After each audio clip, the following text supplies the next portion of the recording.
Welcome back, guys. Today we'll be diving into another programming audit submission.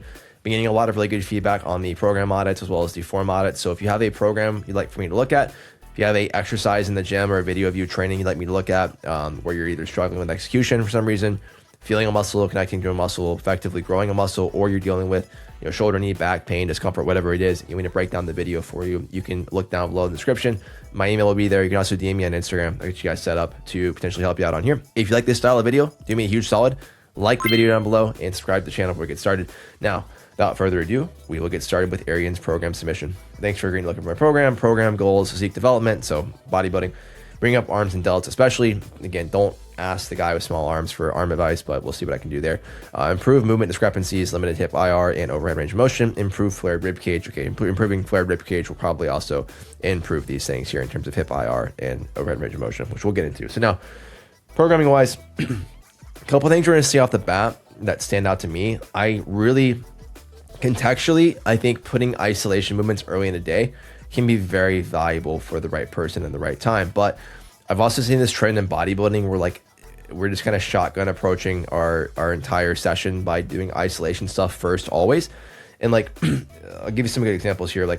I do not want the main exercises, pendulum squat, barbell RDL, to be living at the bottom of my program forever. Those are exercises that can push really hard. They're exercises that I can really load and really get effective stimulus with. So I would like to put those earlier in the day at some point in my program, or at least progress to the point where I can keep the main thing.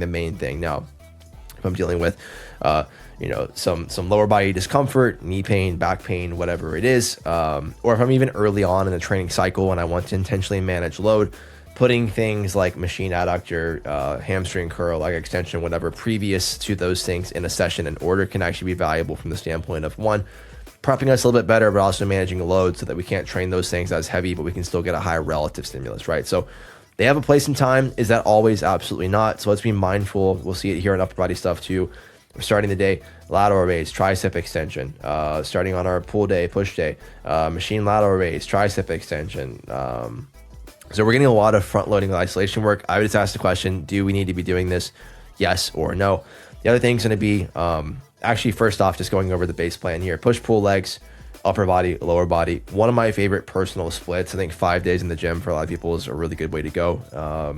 I don't think people overtrain at all, but I think this is a really good split. I personally like it a lot.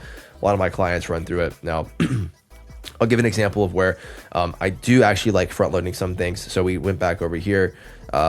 Improving flared rib cage. Now, I've actually seen some videos of Arian training, so I have an idea how he moves. He has a hard time just kind of, one, getting the rib cage to move, but two, awareness around where it is in space. So I think doing cable crunches on the front end of push day are actually an excellent idea. Same with side bends. We can get some relative movement through a stiffer rib cage and also just gain some awareness. Okay, if I know I need to manipulate my sternum when I'm doing exercises like, what do we have here? Neutral grip chest press, frontal plane shoulder press, single arm overhead tricep extension even.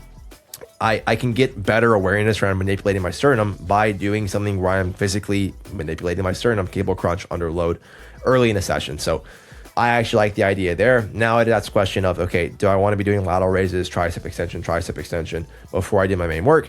If my goal is to grow my arms, especially triceps, maybe it's not a terrible idea as well, right? So maybe we do want to do that some. I probably would not do that all the time, but I don't necessarily hate that idea if that was my main goal. Other thing we're going to look at here is exercise selection in terms of quantity of exercises. I would say, do we need to be doing 8 exercises in a day? Do we need to be doing 10 exercises in a day? Or there's some places where we can kill 2 birds with 1 stone, or perhaps I don't hate the idea of 2 sets. I do hate the idea that bodybuilding has really pushed this idea that everyone needs to be doing 2 sets to maximize stimulus to fatigue ratio, whatever we're getting into. It's probably not. A lot of people are going to benefit a lot from doing 3 to 4 sets. Are we actually effectively executing from a quality level and also from a quality of effort level? I don't think as many people struggle with effort, especially people that are pretty advanced in training, but I do think a lot of people who are more intermediate think they're advanced and don't train as hard as they think that they actually do. So I'd ask the question of really looking at your performance. If I am getting to a point where my 3rd set, the amount of reps with a given load is drastically dropping from set 2 to set 3, maybe we actually are getting enough out of 2 sets. But if I can maintain performance across the 3rd set, I could probably be doing a 3rd set. It's a general rule we could follow. Now, if we have the time, there's nothing wrong with this. Nothing wrong with spending 90 minutes in the gym. I love to spend 90 minutes in the gym myself. Now, If I'm short on time, again, like if I'm a normal person training for an hour-ish, maybe I don't want to be doing 8 things, 10 things, whatever it is. Maybe some of these things I could just cycle into a quick warm-up. Now, from a standpoint of growing arms, I do actually like having some more arm stuff early in the day. Let's go over exercise order here. Sorry, exercise content, what we're actually choosing to do. We haven't done that yet. I like most exercises from a standpoint of like I love a machine lateral raise. I like that we're doing a couple of different variations of triceps to get into shoulder extension, to get overhead. Now, I would look at, I'm already overhead from a shoulder press standpoint. Do I need to be doubling down and also be doing an overhead tricep extension for one set? Because I would imagine that one set, we're probably trying to get some movement quality out of that. Am I getting that elsewhere? I think we probably are here. My goal is to grow shoulders. I'd probably start with, shoulder press, do my machine dip, and then go into my lateral raise, my tricep extension variations, throw the chest there somewhere in the middle. But, doing the things that are actually more loadable, machine dip for triceps. Now, is it the best tricep exercise in the world? Not necessarily, because we're using a lot. We're using, packs, delts also. But generally speaking, I think it's a really good way to generally load triceps. And now probably put that earlier in the day. Put that with tricep extensions, and also put your shoulder press earlier in the day if your goal is delts. Not terrible there. I don't think I'm missing anything else I want to add on other than like alternating pec deck comes in here twice. And when we look at reasoning, rib cage, expansion, and compression, I think that's pretty general or kind of vague. I would look at doing an alternating press if I'm trying to kind of train some reciprocal compression expansion or get some like rotation of the rib cage. So if one side's going through relative ER, while one side stays in IR. If I'm one arm's in protraction as I go through relative shoulder extension on the other side. That's kind of what we're going for there with the neutral sternum. From a variability standpoint, I like that a lot. I wouldn't necessarily do it on the pec deck. I'd probably choose some machine press, or really if you're moving pretty well, I would even just do, warm-up sets of pec deck, warm-up sets of my chest press, have them be alternating, have my working sets actually be bilateral so that we can actually really push them if my goal is to grow my chest. So really kind of use that more through the lens of, do I need to do this? How well do I move? Am I having issues with movement, with shoulder issues, whatever that is. Pull day. We have a sagittal plane row. We have a frontal plane pull down. We have a Bayesian curl, so in shoulder extension, I think it's like a low cable curl. Upper back row, supinated sagittal pull down. Again, so now we have some redundancy here. It's like, do I need a frontal plane pull down and a supinated grip sagittal pull down and upper back row and a sagittal machine row? I would probably cut one of those. I probably would not do a frontal plane pull down if I'm already doing a sagittal plane row and a single arm pull down right here and upper back rows. I'd probably just cut that. Do 6 things in the day, get what I can out of it and run. Now I would probably do 2-3 sets here.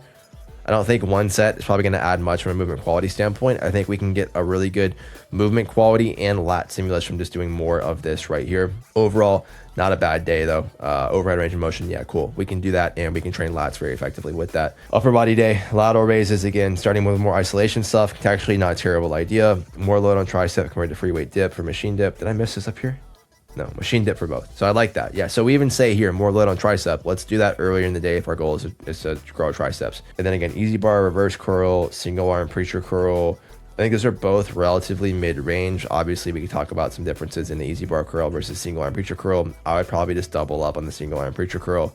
I would maybe just grab some variability there. Maybe do Bayesian curls again, low cable curl, dumbbell incline curl. Since we're going to be doing a preacher curl, a little bit of shoulder flexion, do something that's going to be more in shoulder extension. Just get some variability there in terms of 1, shoulder position, but 2, length tension relationship with the biceps. Yeah, not bad though. And then lower body wise, I don't want to have training wheels here. You probably do some drills on the front end. So if I'm already acknowledging landmine, B stance, RDL, more IR, I'm already acknowledging conch lateral dumbbell split squat, more IR. There's some drills I could do in the front end of the session where I could probably go straight into just doing this under load. So I could do an isometric, I could do step downs, I could do some like Strider, airplane variations, whatever, that are going to be giving me relative positioning of relative internal rotation with the pelvis kind of moving around that fixed femur.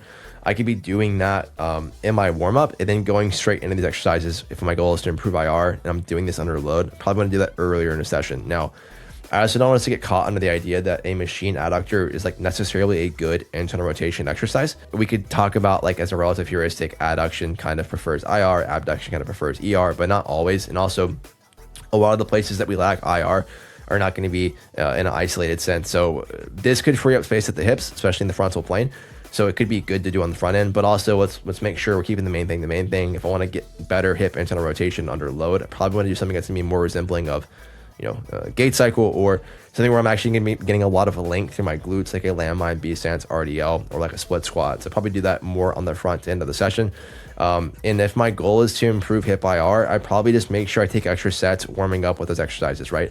Use the sets that you're using to feed into your main exercise to actually improve your movement quality, right? Sounds obvious, but a lot of times we kind of half-ass warm up sets, don't take them seriously, don't do enough volume. That's the other thing too, is like if I want to improve hip IR, I would like to get some volume of things that improve hip IR. So my landmine, B stance, RDL, probably 3 sets instead of 2. My split squats, probably 3 sets instead of 2, because that's really going to be 6 sets total, right? We're going to be getting a lot of exposure to that.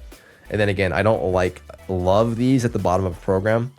Contextually, they can be fine there, but I'd probably move them higher in the day and just get really good at training them pretty hard, because I know you don't have very many, nicks and bruises that you're worrying about. So you guys let me know below.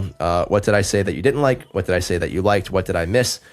Drop it down in the comments. If you'd like for me to look at your programs again, or your form, or do form analysis of your videos for you, drop those to my email. That's down below.